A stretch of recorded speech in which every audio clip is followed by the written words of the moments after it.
Ex-girlfriend pushed to open our relationship. Parents shamed me, so I sent proof of her lies. Then my new boyfriend hid my stuff, stalked me, and I escaped to freedom.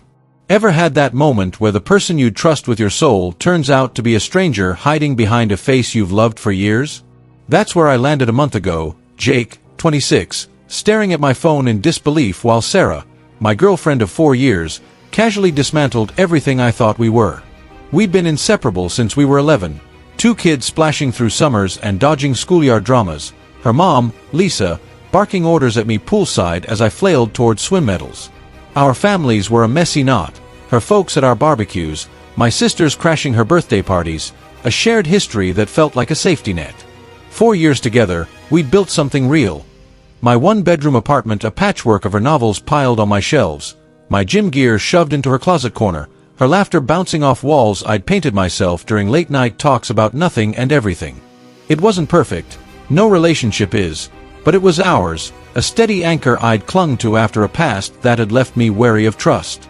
Sure, she'd been different lately, cracking more sexual jokes about our mutual friends, tossing out threesome quips that'd make me raise an eyebrow, then grin.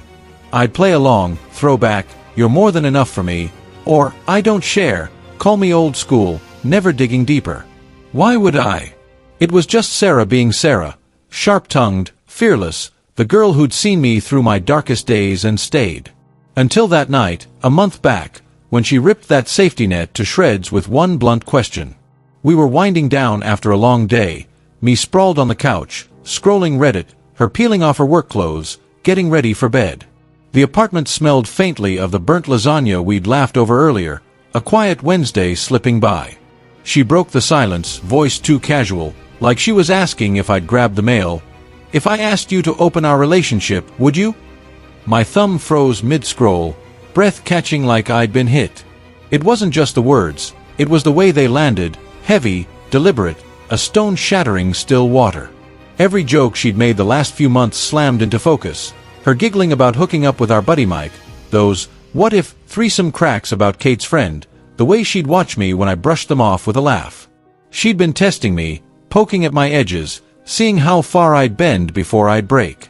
My chest hollowed out, like I'd stepped outside myself, watching this unfold from above. She must have clocked my face, pale, eyes wide, a deer caught in headlights, because she softened. "You okay?" I didn't answer, just rasped, "Repeat that." She faltered. I didn't say anything, backpedaling fast, but I pushed, voice flat. "Say it again." She did, hesitant, and that's when I grabbed my phone, fumbled to voice notes, hit record, and set it face down on the coffee table. I needed proof, something solid to hold on to when she'd inevitably twist it later, a habit I'd learned the hard way she couldn't shake. We talked, or I prodded, she danced around it, for over an hour and a half. Listening back, it's like eavesdropping on strangers, their voices distant, unreal. I kept calm, needling gently. "What do you mean, open it? And why now?" While she trickled out the truth. Hadn't cheated, she swore, no one specific in mind, just fantasies spinning about mutual friends, co-workers, people she figured would say yes if she asked. She got defensive. "It's just a thought, Jake, relax." Dodging, contradicting herself, classic Sarah making me question my own ears. I didn't yell, didn't have it in me. But I knew it from the way she couldn't meet my eyes, that this wasn't some idle hypothetical. It was her towing a line I'd drawn years ago, one she understood better than anyone. See, I'd been through this before. High school, my last year, a teaching assistant who'd framed his grooming as an open relationship, coerced me into things I didn't want, pimped me out to a circle, then beat me when I finally said no. He's arrested now, a registered sex offender, but the fallout stuck. Trust issues, panic attacks, a hard limit on anything that smelled like that setup. Sarah knew, held my hand through the aftermath, sat with me in therapy waiting rooms, promised she'd never push me back there. Yet here she was, standing by the bed in her underwear, prodding that wound like it was a game, like my past was a footnote she could ignore. By the end of that marathon talk, I suggested a break. "Take a few nights, crash with a friend," I said, voice steady but insides churning like a storm. She nodded, packed a small bag, jeans, a hoodie, her favorite book, and left for the weekend. The apartment felt too big without her Her absence a hollow hum in the walls. I stewed, replayed the recording, her voice looping in my skull, every "it's not a big deal" slicing deeper. Called my sisters in secret. Jess, 29, said, "She's testing you, bro. Dump her." Kate, 32, went, "You deserve better than that crap." A couple buddies weighed in. "She's wild, man, but that's crossing a line." Monday, I made the call. "We're done." Told Sarah to start looking for a place. She didn't argue much, just looked worn out, maybe sad. By the end of the week, her stuff was gone. Clothes, books, that chipped mug she'd sipped tea from, hauled to her parents' house. I thought that was it. Clean break, messy heart, but over. Then 2 days ago, Lisa messaged me on WhatsApp, "Jake, I'm disappointed in how you handled this. Wished you'd worked it out." Before I could type back, she added me to a group chat with Paul, her stepdad. They piled on, Paul with, "You're making a mistake, son. Thought you were more mature." Lisa echoing, "This is just so disappointing." I pressed. They said Sarah told them we split because she wanted the next step. I freaked out, kicked her out after a fight. A half-truth so twisted it set me off. I was pissed, heat of the moment furious, fingers trembling as I typed, "I've got a recording of what next step meant. Want to hear it?" Tried emailing the audio, file too big, so I uploaded it to Drive, shared the link. Grabbed screenshots too, texts where she joked about banging Mike, threesomes with Jess's friend, some office lady she worked with, sent those along. "Here's your proof," I wrote, hitting send before I could second-guess it. 2 days, nothing back, no reply, no calls, just silence from Lisa, Paul, Sarah, who'd blocked me a week prior. Now I'm pacing, guilt creeping in like a slow fog. Did I out her? She's bi like me. Her folks are chill, always have been, but those fantasies, that poly nudge, was it my place to blast? I'm not proud of recording, legal here, no laws against it, but it's shady as hell. Meant it for me, not them, thought it'd feel good, proving I wasn't the bad guy, but it's empty now. Checked socials, no blowback yet, friends say it's quiet. Can't reach Sarah. Should I warn her, apologize, or let it lie? She'd gaslit me before, McFlurry fights, door-holding rants, made me doubt my own memory till I'd show her texts. This time, I had her words locked down, but sending them? That's on me. Something's coming, and I'm not sure I'm ready for it. Ever make a snap decision you thought would lift a weight off your chest, only to feel it settle heavier, like you've traded one burden for something darker you can't shake? That's me, Jake, 26, 2 days deep into the fallout after I sent Sarah's parents, Lisa and Paul, that recording and those screenshots, desperate to prove I wasn't the asshole for ending our 4-year relationship. Sarah, 27, my best friend since we were 11. Back when her mom coached me through swim meets, our families so tangled we'd share Christmas dinners, had been my everything. 4 years of her in my life. My one-bedroom apartment still hums with her absence, her novels gone from my shelves, her chipped mug no longer cluttering the sink, a quiet that's louder than her laughter ever was. She'd shifted lately, started tossing out sexual jokes about our crew, threesome quips I'd laugh off with, "You're all I need," or "I don't share," never thinking twice. Until a month ago, sprawled on the couch, scrolling, when she asked, "Would you open our relationship?" Every jest clicked, her testing a boundary I'd carved from a past she knew too well.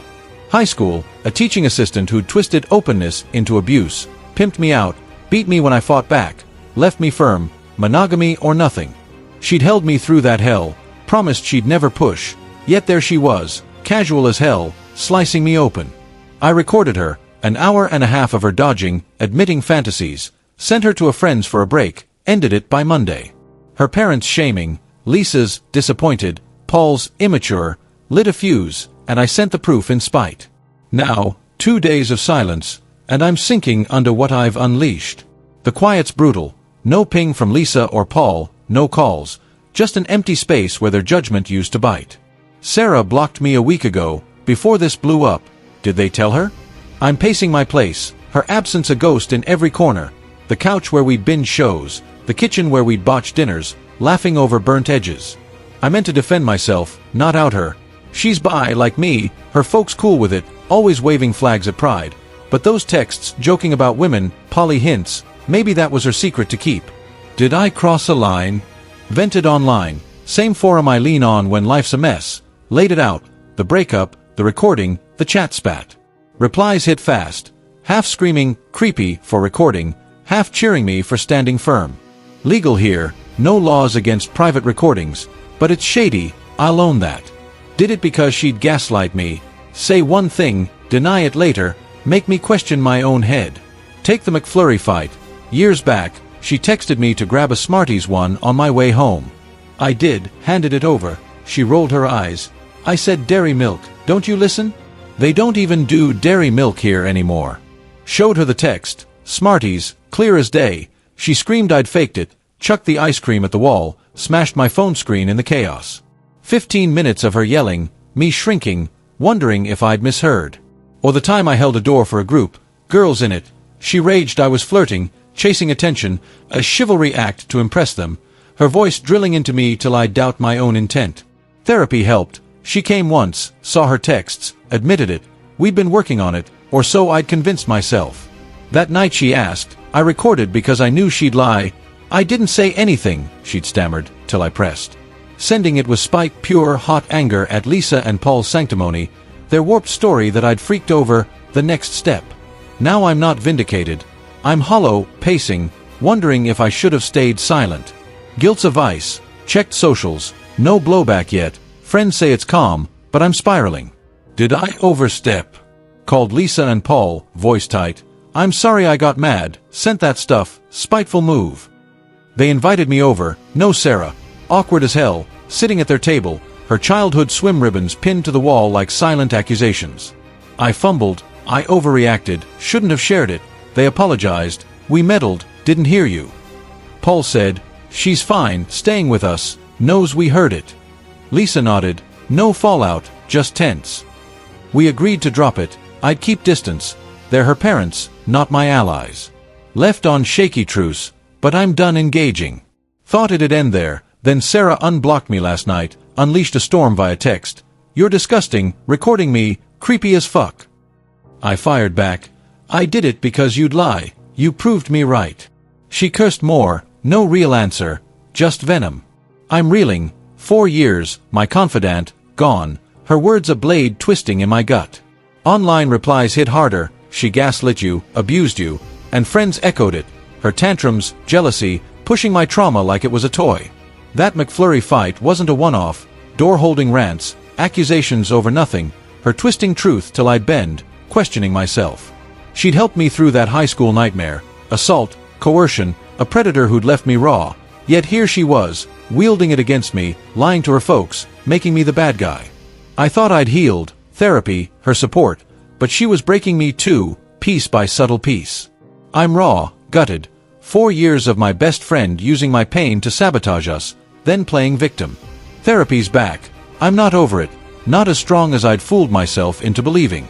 Sitting here, cat purring beside me, I'm picking up shards. Her gaslighting wasn't just fights, it was control, a slow grind I didn't see till now. Lisa and Paul's lunch truce feels fragile. Sarah's fury burns through her texts, and I'm left wondering how I missed it, how I let her in so deep. Then I glance over. My keys aren't on the hook. Tom's been here 3 weeks, 5 months together, moved in when his place flooded. He's been steady, quiet, a lifeline after Sarah, but now, where's my stuff? Did I misplace it, or is something new creeping in? Ever wake up one day and realize the life you've been living feels like a house of cards someone else stacked, every move you make threatening to topple it all into chaos you didn't ask for? That's where I am, Jake, 26, 3 weeks into sharing my apartment with Tom, my boyfriend of 5 months, and watching my grip on reality fray like a rope stretched too thin. After Sarah gutted me, 4 years together, ended a month ago when she pushed to open our relationship despite my scars.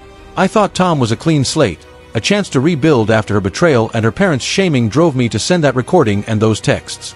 Sarah, my best friend since we were 11, her mom, Lisa, coaching me through swim meets, our families knotted tight, had been my anchor until she wasn't, her gaslighting and lies peeling back to reveal an abuser I hadn't seen. High school trauma, a teaching assistant who'd framed abuse as open, pimped me out, beat me when I broke free, left me rigid, monogamy or nothing. She knew, helped me heal, yet pushed anyway.